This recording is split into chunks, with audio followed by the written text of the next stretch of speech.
BRS ఒక చనిపోయిన శవమాట. BRS party చనిపోయినటువంటి శవమాట.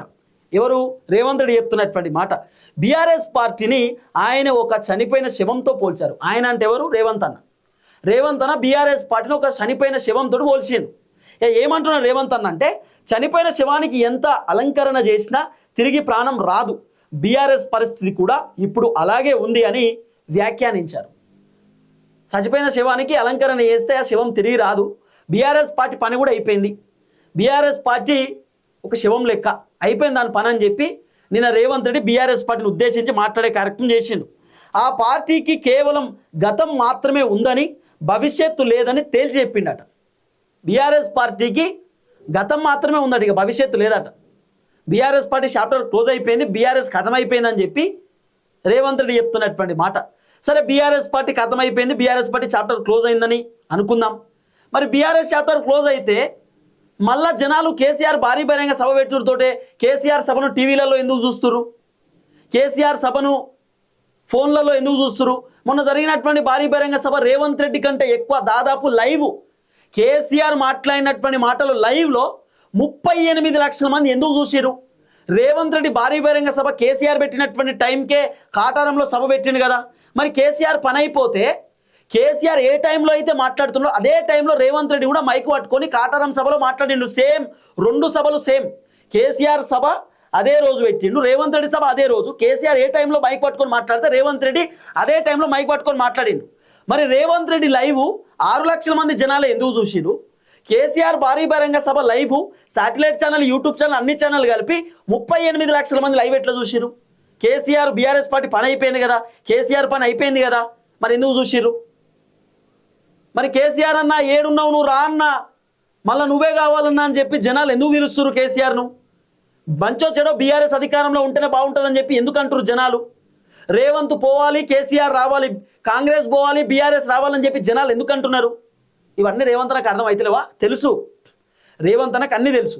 కాకపోతే ఏంటంటే జనాల దగ్గర మళ్ళీ బీఆర్ఎస్ని బ్యాడ్ చేయడానికి, బీఆర్ఎస్ పని అయిపోయింది, బీఆర్ఎస్ కథం అయిపోయిందని చెప్పి జనాలను చెప్పి జనాల దగ్గర బీఆర్ఎస్ పైన ఇట్లా పోర్ట్రేట్ చేయడానికి ఒక డ్రామా.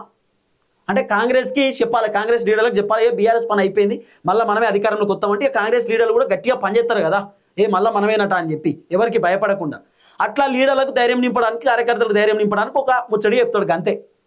ఇప్పుడు గతంలో కూడా రేవంత్ నాకు ఇదే కదా, కాళేశ్వరం స్కామ్ బయట పెడతా, ఫోన్ ట్యాపింగ్ బయట పెడతా, లిక్కర్ స్కామ్ బయట పెడతా, ఇంకేదో బయట పెడతా అని చెప్పి ఏదో ఫార్ములా ఈ కార్ రేసింగ్, కేటీఆర్ స్కామ్ బయట పెడతా అని డైలాగులు వచ్చిండు. అధికారంలోకి వచ్చినాక బయట పెట్టులేదు, లోపల పెట్టులేదు, అంత కథ ఆగం. కేసీఆర్ని షెర్లపల్లి జైల్లో డబుల్ బెడ్రూమ్ కట్టిస్తా, కేటీఆర్ డబుల్ బెడ్రూమ్ ఎడగట్టినావు సార్? వాళ్ళకి డబుల్ బెడ్రూమ్ కట్టించడం పక్కన పెడితే నువ్వు డబుల్ బెడ్రూమ్ కట్టించుకుంటున్నావు. ఫస్ట్ ఇప్పుడు కొత్త క్యాంప్ ఆఫీసు, నీ ముఖ్యమంత్రి కార్యాలయం కట్టించుకుంటున్నావు. ఇట్లా రేవంత్ రెడ్డి రకరకాల డైలాగులు కొట్టే కార్యక్రమం చేసిండు. నిన్న అంటున్నాడు కదా, ఫోన్ ట్యాపింగ్ కేసును కొలిక్కి తీసుకుపోతాం.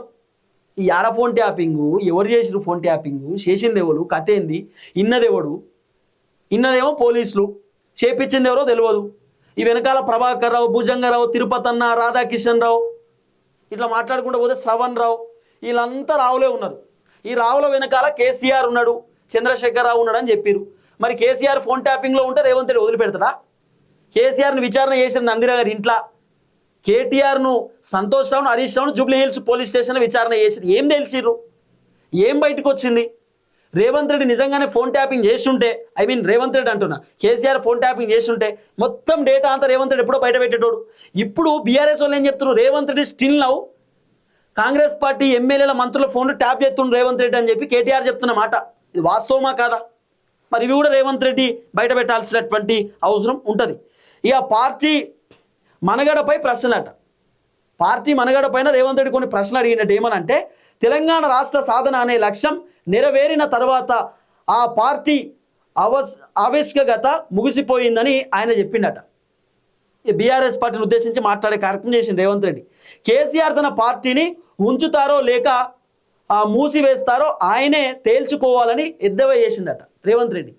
కేసీఆర్ పార్టీ ఉంచుతాడో తీసేస్తాడో ఆయన ఇష్టం, ఇక ఆయనే తెలుసుకోవాలి. పార్టీ పని అయితే అయిపోయింది, బీఆర్ఎస్ పార్టీ దుకాణం బంద్ అయిందని చెప్పి రేవంత్ రెడ్డి చెప్తున్నమాట. రేవంత్ అన్న నీకు అసలు కథ అర్థమైతలేదు. పార్టీ పని అయిపోలేదు. ఇప్పుడు బీఆర్ఎస్ పార్టీకి ఊపు పెరుగుతుంది, కాంగ్రెస్ పార్టీ దుకాణం బంద్ కాబోతుంది త్వరలో. బీఆర్ఎస్ గ్రాఫ్ మళ్ళీ పెరిగింది.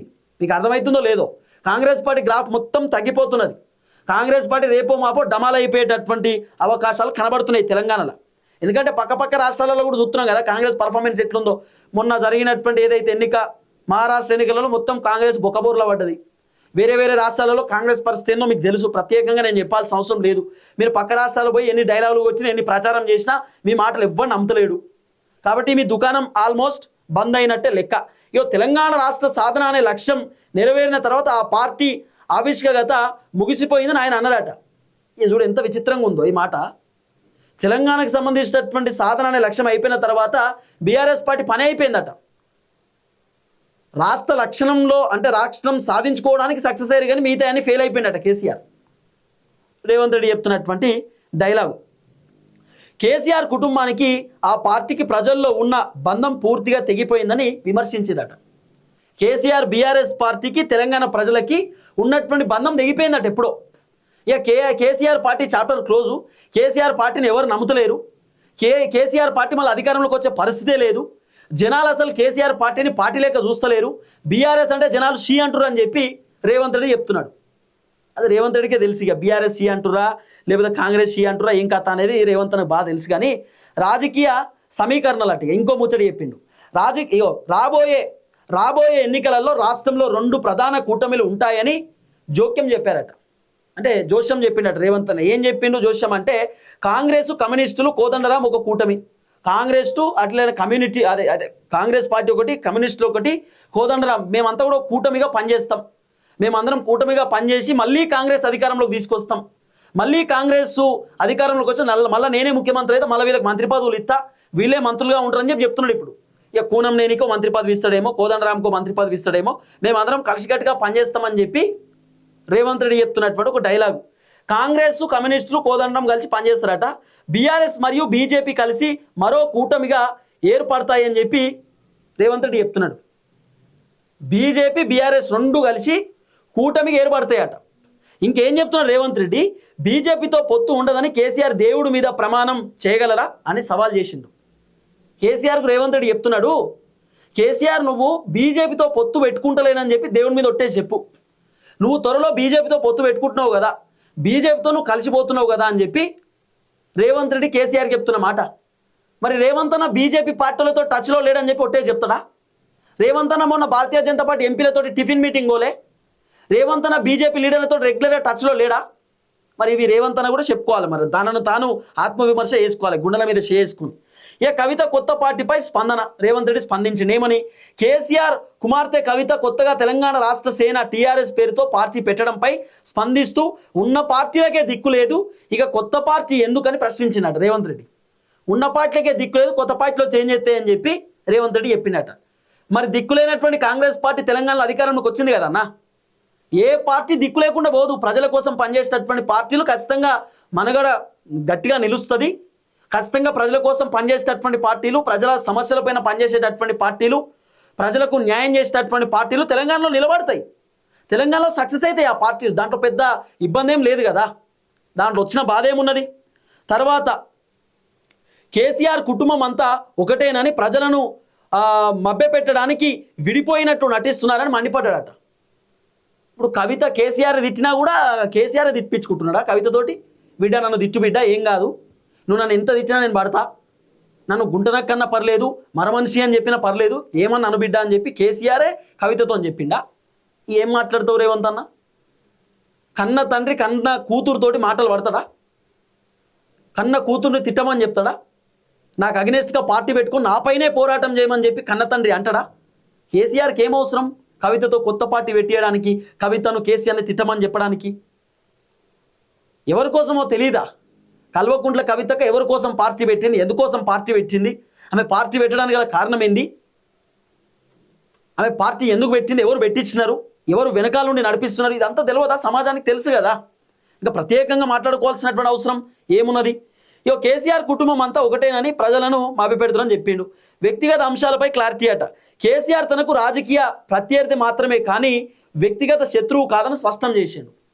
మరి వ్యక్తిగత శత్రువు లెక్కనే తిడతావు కదా, పొద్దుగాలైతే కేసీఆర్ సాగు కోరుకుంటావు కదా, కేసీఆర్ ఏది జెండా వార్త, కేసీఆర్ సమాధి కడతా, కేసీఆర్ గోరిగడతా, జెండా వాత్తా, జగిత్యాలో ఓడనిస్తా, కేసీఆర్ ప్రతిపక్షం లేకుండా ఏత్తా, కేసీఆర్కు చెట్టు గురేయాలి, కేసీఆర్ని రాళ్లతో కొట్టి చంపాలి, ఇవన్నీ చెప్పేది నువ్వే కదా రేవంత్ అన్న. ఇంకేమంటున్నాడు? కేసీఆర్ సాగు నేను ఎప్పుడు కోరుకోలేదు, నేను రాజకీయంగా మాత్రమే ఎదుర్కొంటా కానీ వ్యక్తిగతంగా కాదు, వ్యక్తిగతంగా నేను అందరితో మంచిగుంటా అంటున్నాను. మరి కేసీఆర్ని నువ్వు ముఖ్యమంత్రి అయినటువంటి 2.5 సంవత్సరాలలో ఎన్నిసార్లు తెచ్చినావు, ఎన్నిసార్లు విమర్శలు చేసినావు అని మనం చూసినాం కదా. ఈ రేవంత్ అన్న డైలాగులు మామూలు డైలాగులు ఉండేవి. కేసీఆర్ ఆసుపత్రిలో ఉన్నప్పుడు తానే ముందుగా వెళ్ళి పలకరించానని గుర్తు చేస్తూ ఆయన ఆరోగ్యం బాగుండాలని ఆకాంక్షించానట రేవంత్ రెడ్డి చెప్తున్నాడు. కేసీఆర్ దావకాన్లు ఉన్నప్పుడు నేనే పోయినా, ఫస్ట్ పోయి నేనే కలిసిన, ఆయన ఆరోగ్యం మంచిగా ఉండాలని కోరుకుంటా తప్ప ఆయనకు ఇబ్బంది కావాలని ఎందుకు కోరుకుంటా రేవంత్ రెడ్డి చెప్తున్నాడు. కేసీఆర్ నువ్వు ఎన్నిసార్లు సావాలని కోరుకున్నావు తెలుసా? భారీ బహిరంగ సభలలో, మీటింగ్లలో, ప్రెస్ మీట్లలో, మీడియా చిట్చాట్ల అవన్నీ వీడియోలు ఉన్నాయి. నువ్వు ఎన్ని చెప్పినా ఆ వీడియోలు అయితే డిలేడ్ కావు కదా. నువ్వు అంటే కేసీఆర్ సాగు గురించి మాట్లాడతారు. మొన్న కేసీఆర్ కోపం వచ్చి తిక్కలేసి కేసీఆర్ చెప్పిండు, నువ్వు అంటే నా సాగు గురించి మాట్లాడుతున్నారు, నా సాగు కోరుకుంటారు, మీరు 1000 జన్మలు ఎత్తినా నేను సావనరా నా కొడక అని చెప్పి మొన్న కేసీఆర్ మాట్లాడిండు. మరి ఎవరిని ఉద్దేశించి అన్నాడో తెలియదు, కేసీఆర్ మాత్రం అన్నాడు ఆ మాట. కేసీఆర్ సావును ఎవరు కోరుకుంటారో వాళ్ళని అన్నాడు కేసీఆర్.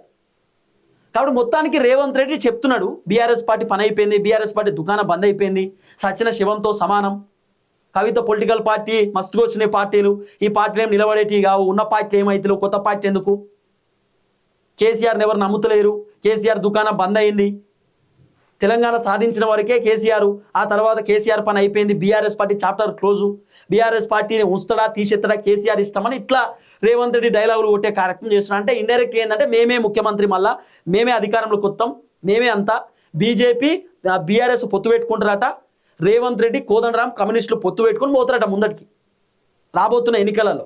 ఇదంతా అయ్యే పనా కాదా అనేది మీరు చెప్పాలి. బీఆర్ఎస్ పార్టీ సచిన శివంతో సమానం అని చెప్పి రేవంత్ రెడ్డి చెప్తున్నాడు. ఈ అంశం పైన కూడా మీరు కామెంట్ రూపంలో కామెంట్ చేసేటటువంటి కార్యక్రమం చేయండి.